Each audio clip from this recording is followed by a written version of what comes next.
بشیر میمن صاحب نے بڑے انکشافات کیے ہیں کہ وزیر اعظم نے انہیں کہا کہ وہ بغاوت کے مقدمے درج کریں.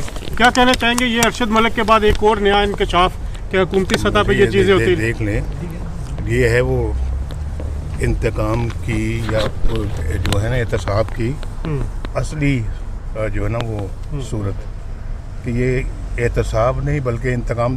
کیسے ایک سول سرونٹ کو جو 22 گریڈ کا ہے، اس سے اونچا کسی کا گریڈ نہیں ہوتا سول سروس میں، اس کو کہا جا رہا ہے کہ تم یہ کیس بناؤ اور یہ مقدمے تم بناؤ، غداری کا بناؤ، دہشت گردی کا بناؤ، مجھ پہ بناؤ، شہباز شریف پہ بناؤ، مریم پہ بناؤ، خواجہ آصف پہ بناؤ.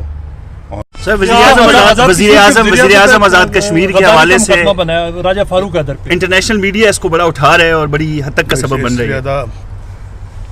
اس سے زیادہ افسوسناک اور کیا چیز ہو سکتی ہے کہ ملک کا ایک وزیر اعظم جو ہے وہ اس سطح پہ آ جائے دیٹ ہی وڈ اسٹوپ سو لو کہ اس طرح کے کاموں کے لیے ہدایات جاری کرے.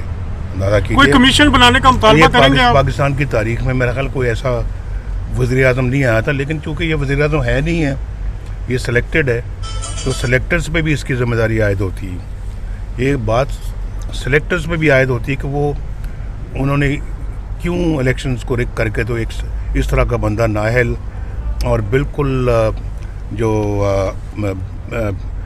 جس کا کوئی ذہن نہ ہو، دماغ میں بھوسا بھرا ہو، اس طرح کے بندے کو لا کے تو یہاں 22 کروڑ کے عوام کے سر کے اوپر بٹھا دیا. مولانا فضل الرحمان آج آئے ہیں جاتی عمرہ، ان کیا کہیں گے ان کے آنے پہ؟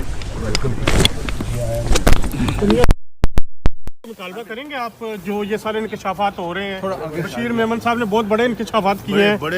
بڑے کمیشن بنیں گے اب.